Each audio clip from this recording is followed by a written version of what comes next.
ஏற்கனவே நாடாளுமன்றத்திலையும் தெளிவுபடுத்திட்டோம். அடுத்து வருகின்ற சட்டமன்ற தேர்தலையும் பாரதிய ஜனதா கட்சியோட கூட்டணியிலிருந்து தெளிவுபடுத்திட்டோம். எல்லாமே தேர்தலுக்கு நெருங்கும் போதுதான் கூட்டணி அமைப்பாங்க. கூட்டணி என்பது வேற, கொள்கை என்பது வேற. எங்களுடைய கொள்கை எப்பொழுதும் நிலையானது. கூட்டணி என்பது சந்தர்ப்ப சூழ்நிலைக்கு தகுந்த மாதிரி மாறும். ஒரு பைசா வாங்காத இந்த அண்ணாமலையை பற்றி சொல்வதற்கு எடப்பாடி பழனிசாமி என்கின்ற தற்குறிக்கு எந்த விதமான அதிகாரம் கிடையாது. அண்ணா, கூட்டணியை பற்றி அது எந்த கட்சியாக வேண்டுமானாலும் இருக்கட்டும், கூட்டணியை பற்றி பேச வேண்டிய நேரத்தில் நாங்க பேசுறோம். பாஜக கீஜாக்களை 6 மாசம் கழிச்சு கேளுங்க. வணக்கம், இது ஏன் என்ற கேள்வி. நான் ஷபீர் அகமது. பாஜகவுடன் இப்பொழுதும் கூட்டணி இல்லை, எப்பொழுதும் கூட்டணி இல்லை அப்படின்னு எதிர்க்கட்சி தலைவராக இருக்கக்கூடிய அஇஅதிமுக பொதுச் செயலாளர் திரு எடப்பாடி கே பழனிசாமி கடந்த சில மாதங்களாக பேசிக் கொண்டிருக்கிறார். ஆனால் திடீரென்று டெல்லிக்கு போய் பாஜக தலைவர் மற்றும் உள்துறை அமைச்சர் அமித்ஷாவை சந்தித்துவிட்டு வந்ததுக்கு பிறகு கூட்டணி குறித்து இப்போ எதுவுமே சொல்ல முடியாது, நேரம் வரும்போது சொல்கிறோம், அவங்க கொள்கை வேற எங்கள் கொள்கை வேற அப்படின்லாம் சில விஷயங்களை அவர் பேசியிருக்கிறார். அது ஒரு மேஜர் டெவலப்மெண்ட். இன்னொன்று, தாவேகா பொதுக்குழு நடத்தி இருக்கிறது. அந்த பொதுக்குழுவில் தாவேகா ரொம்ப தெளிவாக ஒரு விஷயத்தை பண்ணியிருக்காங்க. ஒரு பக்கம் இந்த ஏடிஎம்கே பிஜேபி டெவலப்மெண்ட் வந்த உடனே அதிமுகவுடைய ஸ்பேஸை எடுக்கிற மாதிரி அவங்கள பொசிஷன் பண்ணக்கூடிய ஒரு நடவடிக்கையை செய்திருக்கிறார். மூன்றாவது, சவுக்கு சங்கர் வீட்டில் நடந்த அந்த பிரச்சனை, அவர் வீட்டில் போராட்டம் என்ற பெயரில் மலத்தை கொண்டு போய் கொட்டியிருப்பது, இது திமுக அரசாங்கத்துக்கும் காங்கிரஸுக்கும் ஒரு மிகப்பெரிய தலைவலியாக மாறுவதற்கான அத்தனை வாய்ப்புகளும் இருக்கிறது. இதை பற்றி தான் இந்த வாரம் ஏன் என்ற கேள்வியில் நம்ம பார்க்க போகிறோம்.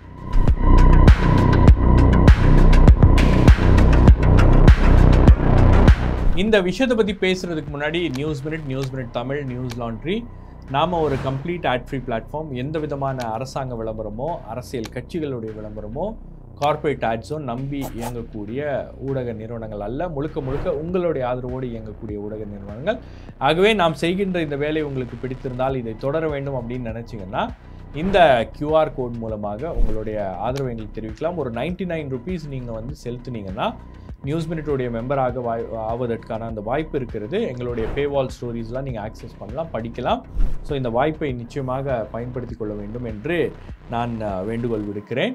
முதல்ல அதிமுக சப்ஜெக்டை பேசணும் அப்படின்னா, அதிமுகவில் இபிஎஸ் மற்றும் ஒரு சில தலைவர்கள், EPS, KP Munusamy, CV Shanmugam, D Jayakumar, இந்த மாதிரி ஒரு சில தலைவர்களை தாண்டி மீதி எல்லாருக்கும் அதிமுகவில் இருக்கக்கூடிய தலைவர்களுக்கு பாஜக கூட்டணி இருந்தால் நல்லா இருக்கும் அப்படின்றது தான் அவங்களுடைய எண்ணம். அதற்கு பல்வேறு காரணங்கள் அப்படின்றது இருக்கிறது. ஒன்று, அவங்களுக்கு எல்லாருக்கும் பயம், இடி எங்கேயாச்சும் நம்ம கேஸை ஸ்பீடப் பண்ணிடுவாங்களா, சிபிஐ எங்கேயாச்சும் நம்ம வழக்கை இன்டென்சிஃபை பண்ணிடுவாங்களா, அல்லது புதிய வழக்குகள் நம்ம மீது ஏதாவது விடுமா, நமக்கு ஒரு சப்போர்ட் எதுவுமே இல்லாத ஒரு சூழல் இருக்குது, ஒன்றிய அரசாங்கத்தில் நமக்கு ஒரு சப்போர்ட் இருந்துச்சுன்னா இங்கே கொஞ்சம் பயப்படுவாங்க அப்படின்ற மாதிரிலாம் ஒரு எண்ணம் என்பது அவங்களுக்கெல்லாம் இருக்குது. ரெண்டாவது, இவங்க யாருக்குமே பாஜகவை ஒரு அரசியல் ரீதியாகவோ அல்லது கொள்கை ரீதியாகவோ எதிர்க்கக்கூடிய ஒரு மனநிலையில் இல்லாத தலைவர்கள். இவங்க எல்லாருமே பாஜக பக்கம் சாஞ்சிடணும்னா சாஞ்சிருவாங்க, படுத்துடணும்னா படுத்துருவாங்க. அந்த அளவுக்கு தான் அவர்களுடைய அரசியல் அப்படின்றது இருக்கிறது. இது கடந்த காலங்களிலும் நம்ம பார்த்துருக்கோம். தற்போதும் அந்த விஷயங்கள்லாம் அப்படியே நமக்கு புரிகிறது, தெரிகிறது. அப்போது இந்த என்டிஏலேருந்து கூட்டணியை விட்டு வெளியே வந்ததுக்கப்புறம் அதிமுக தலைவர்கள் பேசின பேச்செல்லாம் மக்களை நம்ப வைக்கிறதுக்காக நிறைய முயற்சிகள் எடுத்தாங்க. இபிஎஸ்ஸே என்ன பண்ணார்னா, போய் சிறுபான்மையினர் பற்றி பேசுகிறார், சிறுபான்மையினருக்கு ஆதரவான நிகழ்ச்சிகளில் கலந்துக்கிட்டாரு, சிறுபான்மையினருடைய ஓட்டு பேங்க் நமக்கு விட்டு போயிருச்சு அப்படின்றதுக்காக அதை மீண்டும் திரும்பி எடுக்க வேண்டும் அப்படின்றதுக்காக பல்வேறு முயற்சிகளை செய்தார். அப்போவே யாருக்குமே நம்பிக்கை இல்லை, இவங்க மறுபடியும் பிஜேபி அழைத்தால் போய்விடுவார்கள், பிஜேபி ஒரு நெருக்கடி கொடுத்தாங்கன்னா போயிடுவாங்க அப்படின்னு. கரெக்டாக சில தினங்களுக்கு முன்பு அவருடைய சம்பந்தி வீட்டில் ஒரு ரெய்டு நடக்குது. ரெய்டுக்கு அப்புறம் காட்சிகள்லாம் மாறுகிறது. அழைப்பு வந்தோடனே ஃப்ளைட் ஏறி போய் டெல்லியில் அமித்ஷா அவர்களை சந்தித்து வருகிறார். இது இபிஎஸ் வெளியே என்ன சொல்கிறாரு, நான் இங்கே கூட்டணி குறித்து பேசலை, நாங்கள் இங்கே தமிழ்நாடு பிரச்சனைகளை குறித்து பேசினோம், டீலிமிட்டேஷனை பற்றி பேசினோம், சட்டம் ஒழுங்கை பற்றி பேசினோம், டாஸ்மாக் ஊழலை பற்றி பேசினோம் அப்படின்றாங்க. டாஸ்மாக் ஊழல், சட்டம் ஒழுங்கு பிரச்சனைகளுக்கு அதிமுக இங்கேயே ஒன்றும் பண்ணல. ஆனால் இவங்க டெல்லியில் போய் உள்துறை அமைச்சர்கிட்ட பேசினாங்களா, இதெல்லாம் நம்ப வேண்டும் அப்படின்ற மாதிரி ஒரு கருத்தை அவர் சொல்லியிருப்பது அதிமுக காரங்களே நம்பலை. அதிமுக காரங்களுக்கு எல்லாருக்கும் தெரியுது மீண்டும் வந்து நாம என்டிஏக்குள்ள போக போறோம் அப்படின்னு. ஏற்கனவே வந்து ஒரு சோர்வான மனநிலையில் இருக்கக்கூடிய அதிமுக தொண்டர்கள் இதுல சோர்வடைவதா அல்லது சந்தோஷப்படுவதா அல்லது திமுகவை நாம வந்து வலுவா எதிர்க்கிறதுக்கு ஒரு அணியில நாம இருக்க போகிறோம் அப்படின்ற மாதிரி ஒரு நம்பிக்கையோட இருக்கிறதா அப்படின்னு தெரியாம புரியாம ஒரு விதமான தேக்க நிலை தான் வந்து இருக்கிறது. இதுல அதிமுகவுக்கு ஏற்பட்டிருக்கக்கூடிய மிகப்பெரிய பிரச்சனை என்னன்னா அவங்களுடைய கிரெடிபிலிட்டி ரொம்ப அடிபட்டிருக்கிறது. இபிஎஸ் ஒரு ஸ்ட்ராங் லீடர் பாருங்க, பிஜேபியை எதிர்த்து வெளியே வந்துட்டாரு, பிஜேபியை வந்து அவர் கூட்டணியை விட்டு வெளியே வந்தாரு அப்படின்லாம் வந்து பயங்கரமாக கொடுத்த பில்டப்லாம் வந்து மறுபடியும் பிஜேபி அழைத்தால் போக வேண்டும் அப்படின்ற மாதிரி ஒரு கட்டாயத்தில் கொண்டு வந்துட்டாங்க. இப்போ அந்த லீடர்ஷிப்புக்கு ஒரு பெரிய கிரைசிஸ், ஒரு கிரெடிபிலிட்டி கிரைசிஸ் அப்படின்றது ஒட்டுமொத்த அதிமுகவுக்கே ஏற்பட்டிருக்கிறது. மீண்டும் அதிமுக பாஜக கூட்டணி ஏற்பட்டால் அது பாஜகவுக்கு நல்ல விஷயம். ஆனால் அதிமுகவுக்கு அதுலேருந்து துளி கூட பிரயோஜனம் இல்லை அப்படின்றது அவங்களுக்கே நல்லா தெரியும்.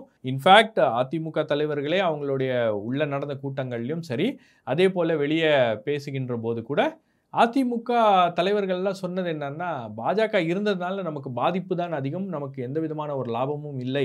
பிஜேபி ரொம்ப கீனா இருக்கு. ஏன்னா பிஜேபிக்கும் ஒரு சின்ன பயம் அப்படின்றது வந்துருச்சு. ஏன்னா 2026 தேர்தலில் எங்கேயாச்சும் வந்து பிஜேபியை சைட்லைன் பண்ணிட போறாங்களா? ஏன்னா பிரசாந்த் கிஷோர்லாம் உள்ள வந்ததுக்கு பிறகு இந்த விஷயத்தை வந்து டைரக்டா அமித்ஷாவே ஹேண்டில் பண்ணணும் அப்படின்னு நினைக்கிறாரு. ஏன்னா கடைசி கட்டத்தில் எங்கேயாச்சும் தாவேகாவையும் அதிமுகவையும் கொண்டு வந்து உள்ள ஒரு கூட்டணியில் சேர்த்துருவாரோ அப்படின்ற ஒரு அச்சம் என்பது அவங்களுக்கும் ஏற்பட்டிருக்கு. அதனால தான் முன்கூட்டியே வந்து அதிமுகவை தங்கள் கட்டுப்பாட்டுக்குள் வைத்திருக்க வேண்டும் அப்படின்னு பிஜேபி நினைக்கிறாங்க. ஏதோ ஒரு டாக்கிங் டேர்ம்ஸில் இருக்கணும். அது மட்டும் இல்லாமல் அவங்களுக்கு வந்து அதிமுகவில் இருக்கக்கூடிய 2ஆம் கட்ட தலைவர்களுக்கெல்லாம் வந்து பிஜேபி பெரிய மிரக்கல் பண்ணும். ஒரு 8 அமைச்சர்களையோ அல்ல தலைவர்களையோ திமுக தலைவர்களையோ அவங்க வந்து எலெக்ஷன் முன்னாடி அரெஸ்ட் பண்ணிடுவாங்க. அதே மாதிரி பணம் அப்படின்ற ஒரு விஷயத்தை வந்து கொஞ்சம் நெருக்கிடுவாங்க. அதனால நமக்கு சாதகமான ஒரு சூழலை பிஜேபி வந்து ஏற்படுத்தி கொடுக்கும் அப்படின்ற ஒரு நம்பிக்கையில் இருக்காங்க. அதெல்லாம் வந்து பிஜேபி செய்வதற்கான வாய்ப்புகள் எவ்வளோ இருக்குது அப்படின்றது தெரியல. ஏன்னா பிஜேபி தமிழ்நாட்டில் எந்த நடவடிக்கையை எடுத்தாலும் அது பிஜேபிக்கு எதிராக தான் போகிறது. பிஜேபி கூட்டணியில் யார் இருக்காங்களோ அவங்களுக்கு எதிராக தான் போகிறது.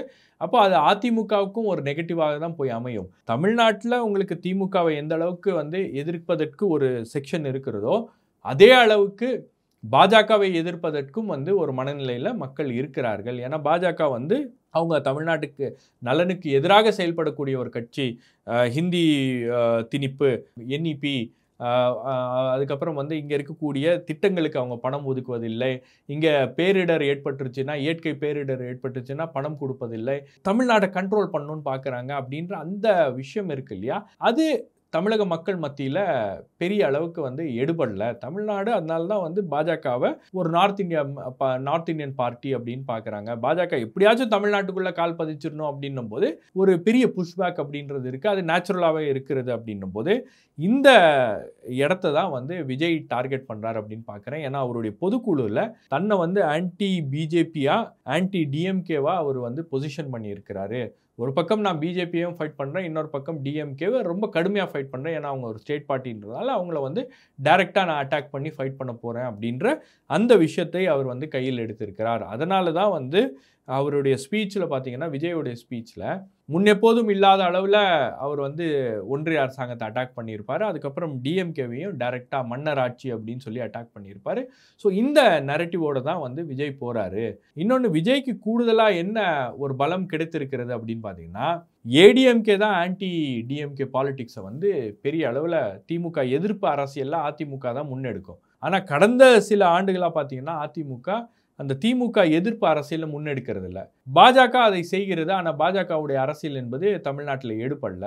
அப்போ அந்த ஸ்பேஸை வந்து கேப்சர் பண்ணணும், திமுகவுக்கு எதிராக நான் தான் இருக்கிறேன் அப்படின்னு அந்த ஸ்பேஸை கேப்சர் பண்ணணும் அப்படின்றது தான் வந்து விஜயுடைய எண்ணமாக இருக்கிறது. அதனால தான் விஜய் வந்து இந்த ஃபோக்கஸில் அவர் வந்து நகர்ந்து கொண்டு இருக்கிறார். இதெல்லாம் வந்து ஒரு பக்கம் நடந்து கொண்டு இருக்கும்போது, இன்னொரு பக்கம் பார்த்தீங்கன்னா உங்களுக்கு திமுக கூட்டணிக்கே ஒரு பிரச்சனை ஏற்படக்கூடிய ஒரு வாய்ப்பும் வந்து தற்போது ஏற்பட்டிருக்கு. அதுதான் வந்து இந்த சவுக்கு சங்கர் வீட்டில் நடந்த அந்த தாக்குதல். சவுக்கு சங்கர் வீட்டில் நடந்த தாக்குதலுக்கு காரணம் அவர் வெளியிட்டிருக்கக்கூடிய ஒரு ஸ்கேம். அதில் ஒன்றிய அரசாங்க நிதியிலிருந்து அதே போல் ஸ்டேட் கவர்மெண்ட்டுடைய நிதியிலிருந்து செயல்படக்கூடிய ஒரு திட்டத்தில் பயனாளிகள்லாம் வந்து போலி பயனாளிகளாக இருக்கிறார்கள்.